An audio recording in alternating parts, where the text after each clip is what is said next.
പതുക്കെ. ചേട്ടാ ഈ പോലീസുകാർക്കുള്ള ഒറ്റ കുഴപ്പം ഇതാ, അവന്മാരെന്തെങ്കിലും ചെയ്താൽ മർമ്മം നോക്കിയേ ചെയ്യൂ. നല്ല കാലത്തിനാ സൂസി അപ്പൊ ഓടിയെത്തിയത്. ഏത് കഷ്ടകാല സമയത്താണോ എന്തോ ചുവന്ന ഷർട്ടാ എനിക്ക് തോന്നിയത്. നീയാ പറഞ്ഞത്. ഞാനങ്ങനെ അറിയുന്നത് മറ്റവൻ ചുവന്ന ഷർട്ടാ ഇടുന്നതെന്ന്. തേങ്ങ ഉടയായിരുന്നു എന്റെ മനസ്സ് വിഷമിച്ചപ്പോ നീ എന്നെ കളിയാക്കിയില്ലേ? ഇപ്പൊ മനസ്സിലായല്ലോ ഇതിനൊക്കെ കാര്യം ഉണ്ടെന്നുള്ള കാര്യം. ആ പലിശക്കാരനാണെങ്കിലേ ഞാനിവിടെ ഉണ്ടെന്ന് പറയണ്ട. ആക്കല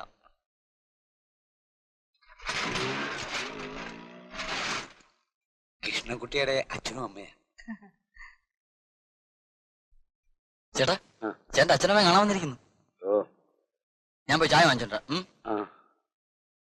30. അച്ഛനെ ഒരു 2 ചായ സ്പെഷ്യൽ ആയിട്ട്. ഞാൻ ഇപ്പൊ കയറി കല്യാണം കഴിച്ചാൽ എങ്ങനെ ചെലവെടുക്കുന്ന നിങ്ങൾ ഈ പറഞ്ഞേ? എടാ മോനെ, നീ ചെലവിന് കൊടുക്കണ്ട, നിനക്ക് അവര് ചെലവിന് തരുമെന്ന്. അതിനുള്ള കഴിവ് അവർക്കുണ്ടെന്ന്. അതെ, വന്നു കയറിയ മഹാലക്ഷ്മി എന്താ തൂത്തുകളയെന്ന്? ഞാൻ ഒന്നുകൂടെ സമയം നോക്കട്ടെ, എന്നിട്ട് അറിയിക്കാം. എന്നാ ചായ കുടിച്ചിട്ടിരുന്നാട്ടെ, അപ്പോഴേക്കും ഞാനൊന്ന് റെഡിയാവാം. കടിക്കാനൊന്നുമില്ലേ മക്കളെ? എന്താ കടിക്കാൻ? നേരെ ശരിക്കൊന്ന് വെളുത്തോട്ടെ. എന്തോ ചേട്ടാ വിശേഷം? ഓ നല്ല വിശേഷം.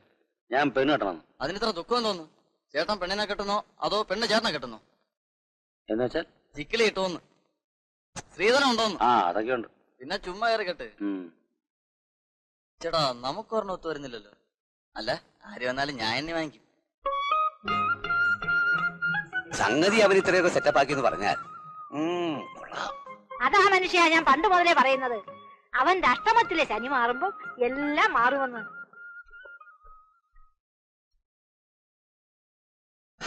ഒരു 10 മണിയായിട്ട് വരണം.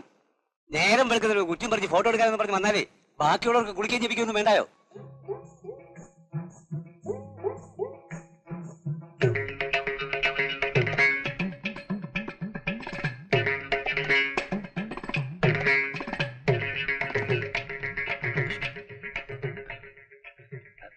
ഒരു നിമിഷം പറഞ്ഞേ. എന്താ? ഒരു കാര്യം പറയാനാ. എന്റെ അച്ഛനും അമ്മയാ, അവരുടെ മുമ്പ് വെച്ചൊന്നും പറയല്ലേ. ആരായാലും എനിക്കെന്താ, തോന്നി തുടങ്ങിയതാ ഞാൻ ഈ സ്റ്റുഡിയോ. എനിക്കറിയാം സാർ. അറിയാമല്ലോ. അറിയാം. എന്തറിയാവുന്നു? 71 തുടങ്ങിയാണത്. ഇനി ഇത് ആവർത്തിക്കില്ല. ഹലോ ഹലോ, ഒന്ന് എഴുന്നേറ്റ്, ഒന്ന് എഴുന്നേറ്റ്. ഇതെന്തോ സത്രമാണോ? നിങ്ങൾ എന്നെ ഒന്ന് സഹായിക്കണം. മുണ്ടക്കയത്ത് നിന്ന് വരുവാ ഞാന്. ഇവിടെ എത്തിയപ്പോ നെടുമങ്ങാട്ടേക്കുള്ള ലാസ്റ്റ് ബസ്സും പോയി. തണുപ്പ് കാരണം കുറെ ശ്വാസമയും. ഒരു രാത്രി തണുപ്പില്ലാതെ ഒന്ന് കഴിയാനുള്ള അവസരം അകത്തെങ്ങാനും ഉണ്ടാക്കി തരണം. അതൊന്നും പറ്റില്ല. വല്ല ബസ് സ്റ്റാൻഡിലോ റെയിൽവേ സ്റ്റേഷനിലോ മറ്റോ പോയി കിടക്ക്. അങ്ങനെ പറയല്ലേ കുഞ്ഞുങ്ങളെ, എനിക്കിവിടെ എണീക്കാൻ വയ്യാത്തതുകൊണ്ടാ. ഞാനും ഒരു കുടുംബത്തിൽ പറഞ്ഞവനാ. അല്ല അമ്മ രാവിലെ എഴുന്നേറ്റ് പോയിക്കൊള്ളാമേ. ചേട്ടന് വേറെ പണിയൊന്നുമില്ലേ? അവസാനം വണ്ടിക്കൂലിക്കുള്ള കാശ് കൂടി കൊടുത്തേക്കേണ്ടി വരും. ഞാൻ പിച്ചക്കാരനൊന്നും അല്ല കുഞ്ഞുങ്ങളെ, എന്റെ കയ്യിൽ ധാരാളം പണമുണ്ട്. നോക്കിയാട്ടെ, വിശ്വാസം ഇല്ലെങ്കിൽ. അമ്മ കാശ് ഭദ്രയോടെ പിടിച്ചു വെച്ചു.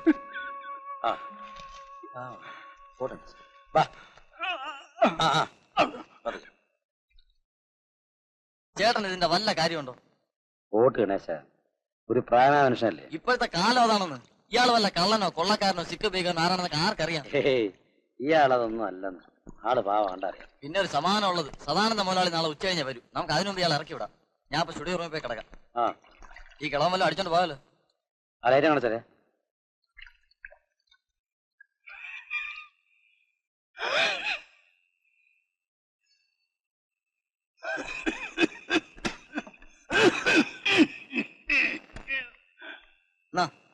പിന്നെ ഉള്ള സ്ഥലത്തൊക്കെ ഒന്ന് അഡ്ജസ്റ്റ് ചെയ്യണം. രാവിലെ എണീറ്റ് കഴിഞ്ഞാൽ യാത്ര പറയാനും മംഗളം പറയാനും നിൽക്കണ്ട, സ്ഥലം വിട്ടോളണം.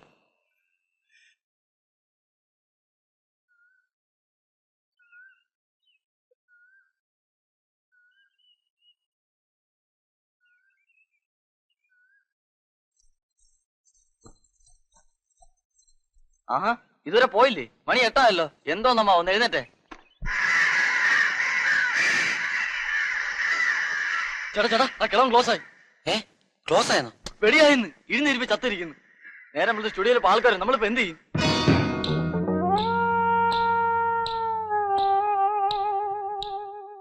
ആള് മരിച്ചിരിക്കുക. കുഴഞ്ഞല്ലോ ഗണേശ. ഇയാൾ ആരാണെന്നോ ഏതാണെന്നോ നമുക്ക് അറിഞ്ഞൂടാ. എങ്ങാനും വല്ല പോലീസോ കേസോ മറ്റോ വന്നാൽ നമ്മൾ രണ്ടുപേരും കൊടുക്കും. ചേട്ടാ വന്നു പോലീസല്ല ഒരീച്ച പോലും അറിയുന്നതിന് മുമ്പ് നമുക്ക് എങ്ങനെയെങ്കിലും ഒരു ചാക്കിനകത്തേറ്റി രാത്രി വാസുവിന്റെ കാർ വിളിച്ച് കടപ്പുറത്തുണ്ടേ തട്ടാം. ചേട്ടാ ഫോട്ടോ എടുക്കാൻ ആൾക്കാർ വന്നു തുടങ്ങി. ചാക്കിന്നൂര് നമ്മളിപ്പോ എന്തോ ചെയ്യും? ഉച്ചയ്ക്ക് 12 മണിയാകും വാസു വരും. അതുവരെ ഇവനെ എവിടെ കൊണ്ട് ഇരുത്തും? ജോത്സ്യർ അപ്പോഴാ പറഞ്ഞത് ആവശ്യമില്ലാത്ത ഇടപെടരുതെന്ന്. നമുക്ക് സ്റ്റുഡിയോ റൂമിൽ കൊണ്ടിരുത്താം. സ്റ്റുഡിയോക്കകത്തോ? ഈ ഡെഡ് ബോഡിയെ? ഡെഡ് ബോഡി ആയിട്ടല്ല, പിന്നെ നമുക്ക് ഇരുത്താം. വാ ഒന്ന് പിടി. ആ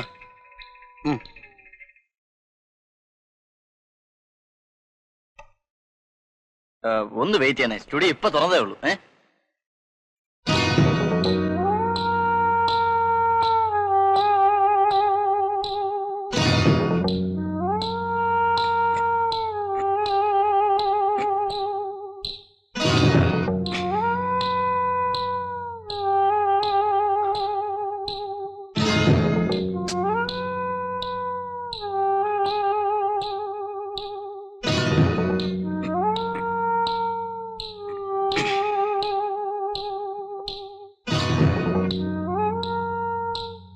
ഇതെന്തോ ഏർപ്പാടാ? നേരെ എത്രയായി? വേറെ എങ്ങും സ്റ്റുഡിയോ ഇല്ലാത്തതുപോലെ. ചേട്ടാ റെഡിയായോ? ഒരു പാസ്പോർട്ട് കേസ് വന്നിരിക്കുന്നു, അയക്കട്ടോ?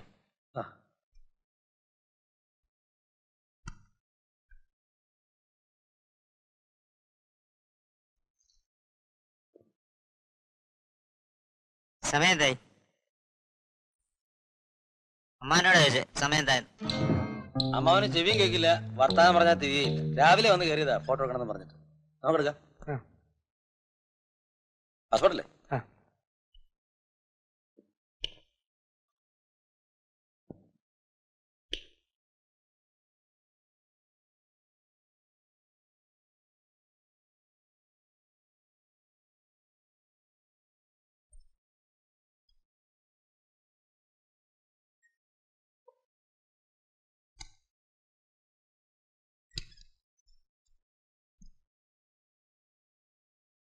Smile, please.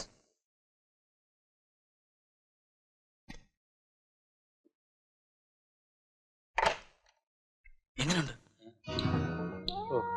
എങ്ങനെങ്കിലും ഒന്ന് 12 മണിയാ മതി. രക്ഷോട്ട് വാസു വരാൻ നേരിട്ടുണ്ട്, കൊണ്ടുവന്നു. ഏത് നേരത്താ എന്റെ പണ്ടാര കിളവാ എനിക്ക് ഇടക്കറി വരാൻ തോന്നിയത്. ഇരിപ്പാ കണ്ടില്ലേ സ്റ്റൈലായി. മുടിഞ്ഞതല്ലേ? ഫോട്ടോ എടുത്ത് കൊടുത്തേ, ഞാൻ പോയി പറഞ്ഞയക്കാം. ചേട്ടാ സീറ്റ് വിളിക്കും.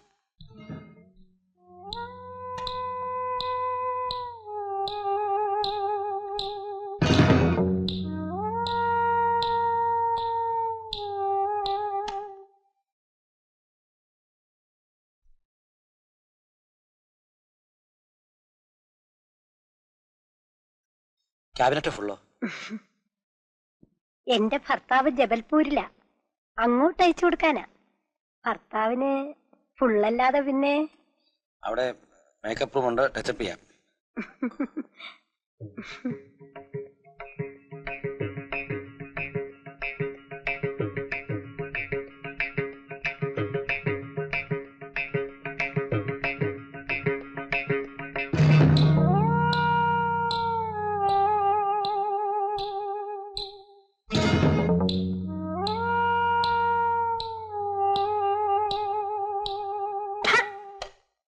ഇതെന്തോന്ന് സ്റ്റുഡിയോ? പെണ്ണുങ്ങൾ മുണ്ടു മാറുന്നതും പൗഡർ ഇടുന്നത്, കിഴവന്മാരെ ഒളിച്ചിട്ട് നോക്കുന്നത് ഈ സ്റ്റുഡിയോയിൽ ആദ്യമായി കാണുന്നത്. അയ്യോ അതൊരു സുഖമില്ലാത്ത ആളാ. അതെ അതെ, അയാളെ നോട്ടം കണ്ടാൽ അറിയാം അയാൾക്ക് എന്തിന്റെ അസുഖാന്ന്. അയ്യോ ഇതേ മുതലാളി വരുന്നു. എന്താ അവിടെ? എന്താ പ്രശ്നം? എനിക്ക് നിങ്ങളുടെ ഫോട്ടോയും വേണ്ട, ഒരു ചുക്കും വേണ്ട. ഒരു നിമിഷം. അവനെന്താ ബഹളം ഉണ്ടായിക്കൊണ്ട് പോകുന്നത്? വയസ്സായ ഒരു അമ്മാവൻ രാവിലെ ഫോട്ടോ എടുക്കാൻ വന്നു. ആ ഞാൻ എടുക്കാന്ന് പറഞ്ഞു. അപ്പൊ അയാൾക്ക് സാറിന് എടുക്കണമെന്ന്. സാറിന്റെ ഒരു ആരാധനാണെന്ന്. അതിനിടയിൽ ആ സ്ത്രീയും ആ ആളും തമ്മിൽ സാറിന്റെ പേരും പറഞ്ഞ് വഴക്കായി. നിങ്ങൾക്ക് ഇപ്പോഴെങ്കിലും മനസ്സിലായല്ലോ എന്നെ കൊണ്ട് തന്നെ ഫോട്ടോ എടുപ്പിക്കണമെന്ന് നിർബന്ധമുള്ള ആൾക്കാർ ഇവിടെ ഉണ്ടെന്നുള്ള കാര്യം. എന്നിട്ട് അമ്മാവനോടെ മുതലാളി വന്നെന്ന് പറഞ്ഞ് കസേരക്ക് ഇറങ്ങി ഇരിപ്പായി. അയാളുടെ തന്നെ ആദ്യം എടുക്കണമെന്ന് പറഞ്ഞു. എന്നാ പിടി പിടി പിടി പിടി. ആരാധന ഉണ്ടായുള്ള കുഴപ്പമേ എന്തു ചെയ്യും? എനിക്കറിഞ്ഞു. ഹലോ, നമസ്കാരം. ഞാൻ സ്വല്പം താമസിച്ചു പോയി. ഞാൻ എവിടെ വെച്ച് കണ്ടിട്ടുണ്ടല്ലോ അമ്മാവനെ.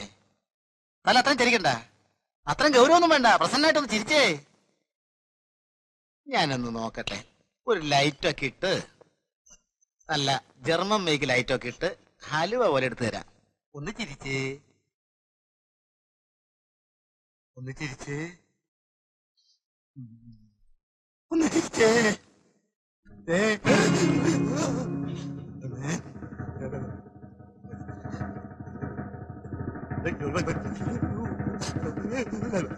എഴുപത്തൊന്നിൽ തുടങ്ങിയാണ് ഞാൻ ഈ സ്റ്റുഡിയോ, അറിയാവോ?